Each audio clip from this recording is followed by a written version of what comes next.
Well, now we haven't won in 8 straight games. We have people coming in for our top players because, does Cruz Azul come in if we're in first place and he's the leading scorer in the league? Probably not. Right? They're looking for players who are a little disaffected and they can go, right?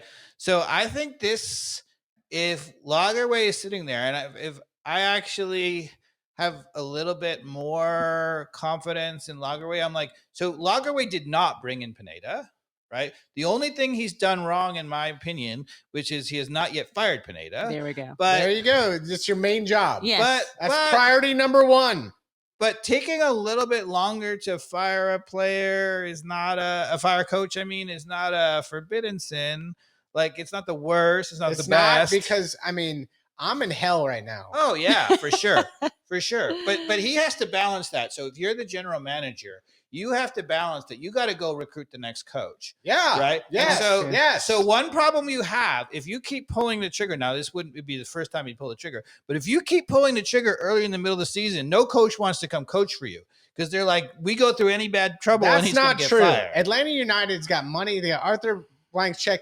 I think that is true. I think it is true because I think it's true that it doesn't matter right now because if it's a good coach, they see what's going on. Yep. In terms of, okay, you're really gonna be like, oh, Heinze, like I joke around about him should be here, but like, okay, they fired Heinze, like Frank de Boer, maybe they shouldn't have got rid of, right? Mm-hmm. That was a little questionable. It was sort of mutual though, because he went to the sort of mutual. It was during the pandemic, so exactly. that one doesn't count, right? So the Frank de Boer one doesn't count. The Heinze doesn't count. And now you got Pineda. Well, what I would say. So I don't know what you're talking about in terms of precedent that a coach that's highly qualified to come into what's supposed to be the best MLS club out there that's setting a new standard. Yeah. Of course, a good coach is going to come here. Well, and the thing that I would add is that it's not like they didn't give him time. Exactly. Right? He has had now a half a season, 2 full seasons, and now it's a half a season, right? Like, I think if you pulled the trigger now, no coach would coming in would. But that's why, halfway 2023, Garth was already failing me. Yeah. Like, that's great. He's getting the books in order. Yeah. He's got our books in order. That's great. Bocanegra seems to be making better decisions on who we're bringing in. But if you're Garth Lagerwey, when you come in, you don't quite know. You're like, oh, did he have the team? Well, how do we know then? Because we were watching the team carefully. Isn't that his entire job? Can he hire 3 people like us for? Seriously, anyway, I'm sorry. I'm just so sick and tired of this organization failing me. He's heating up. Because this whole thing's gonna fold. I'll hand you all the podcast equipment. Well, what I was gonna say. So let's say you weren't. If he was not completely divided, maybe he thought it was maybe Pineda or maybe the team. He's like, let's bring in better players and solve some of the problems, which he did, or him and Bocanegra did, who was responsible is not, but they did. They brought in the players and it got better. We got to 6th place. Now, I would argue that we were watching it. 6th place, a lot of people give us credit for. It was a poor performance for that team. Isn't that like 12th place in the grand scheme of things? I don't know if it's 12th place, but it's certainly roughly. Like, this is 12th place. I'm talking about in terms of the entire league and how soccer works. Isn't 6th place in the Eastern Conference 12th place? Well, what I would have said is that you would argue with that team last year that team should have been contending 1st and 2nd. Yeah. Yes, absolutely. Yeah, so that's what I think. So I would have said and so I probably would have made the change. But in any case, now, if there was ever any doubt about it, we went right back into the tank in the next half year. So it's time. It's done, right? I'm almost always for never firing the coach in the middle of the year, but you've only got a certain amount of time left with Almada. If you don't change the coach, Gigi's probably going to leave. If not at the middle season, which I don't think is going to happen at the end of the season, he'll want to go, right? Mm-hmm. You can't rebuild again, right? I mean, you can, but you don't want to, right?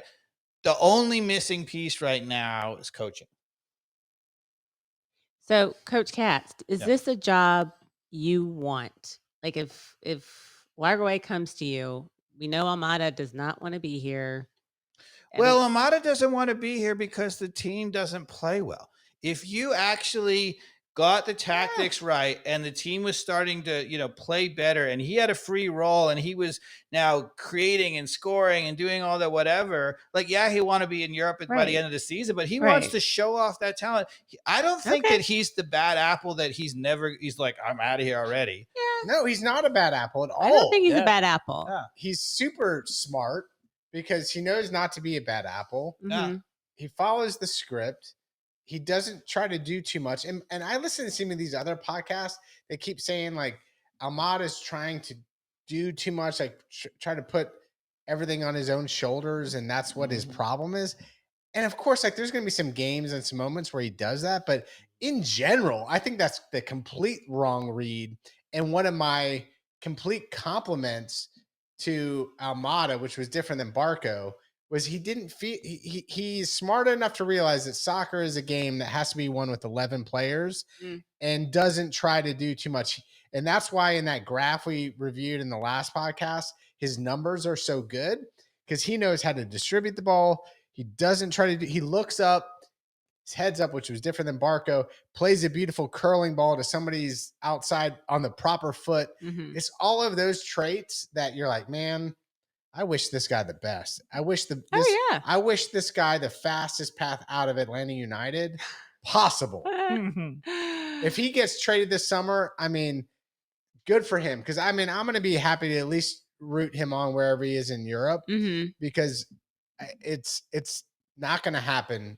The other thing is the team is about to go in the tank because not only have we not been good now and we're struggling, but we're about to lose Saba. We're about to lose Almada. We're about to lose Sleaze, right? I mean, Sleaze has been a revelation how good he is, and he's totally solved our whole midfield problem, right?